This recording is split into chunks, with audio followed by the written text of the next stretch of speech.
அப்புறம் glow water, வெந்தய tea இது ரெண்டுமே எடுக்கலாமா? இந்த மாதிரி நிறைய டவுட்ஸ் வந்து இந்த 3 வீடியோ சம்மந்தப்பட்டதை பார்க்க முடியுது.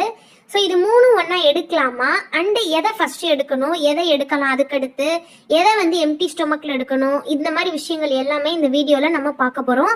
கூடவே சேர்த்து எதை எப்படி எடுக்கணும், எந்த அளவு எடுக்கணும் அப்படின்றதையும் நம்ம பார்க்க போகிறோம். நம்ம சேனலை ஃபாலோ பண்ணக்கூடிய சிஸ்டர்ஸ் நிறைய பேர் நான் ப்ரெக்னென்ட் ஆயிருக்கேன், இது ஃபாலோ பண்ணி ப்ரெக்னென்ட் ஆயிருக்கேன் அப்படின்னு நிறைய பேர் சொல்கிறத நம்ம டெய்லி பார்த்துட்டு இருக்கோம் அங்கங்கே போஸ்ட்டில். ஸோ குறிப்பாக என்ன வீடியோஸ் மெயினாக ஃபாலோ பண்ணி ப்ரெக்னென்ட் ஆயிருக்காங்க அப்படின்னு பார்த்தீங்கன்னா இந்த 3 விஷயம்தான்.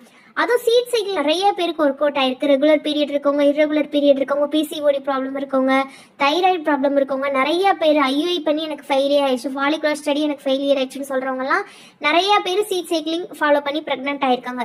இப்போ ரீசன்ட் டைமில் அது கூடவே சேர்ந்து இந்த வெந்தயட்டு, fenugreek water and clove water இது 2 ஃபாலோ பண்ணியும் நல்லா எஃபெக்டாக இருக்குது அப்படின்றத நம்ம நிறைய சிஸ்டர் சொல்கிறத பார்க்க முடியுது. ஸோ இது 3 எப்படி எடுக்கணும், எதுக்கடுத்து எதை எடுக்கணும், இது எல்லாமே இந்த வீடியோவில் ஃபஸ்ட்டு பார்க்க போகிறோம். இந்த 3 ஒன்றா எடுக்கலாமா அப்படின்னு கேட்டால் கண்டிப்பாக இந்த 3 வந்து ஒன்றா எடுக்கலாம்.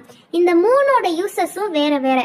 எப்பயுமே நம்ம ஒரு விஷயம் ஃபாலோ பண்ணும்போது அதே யூசஸ் தர இன்னொரு பொருள் ஃபாலோ பண்ணா தான் நமக்கு வந்து இப்போ ப்ராப்ளம் ஆகும். இப்போ சீட் சைக்கிளிங் வந்து எதுக்கு ஃபாலோ பண்ணுறோம்னா நமக்கு ஹார்மோன் பேலன்ஸ்க்காக. ஸோ பிசிஓடி, பிசிஓஎஸ் பிரச்சனை இருக்கவங்களுக்கு ஹார்மோன் இம்பேலன்ஸ் ஆகும், ஈஸ்ட்ரஜன் அண்ட் ப்ரொஜெஸ்டரான்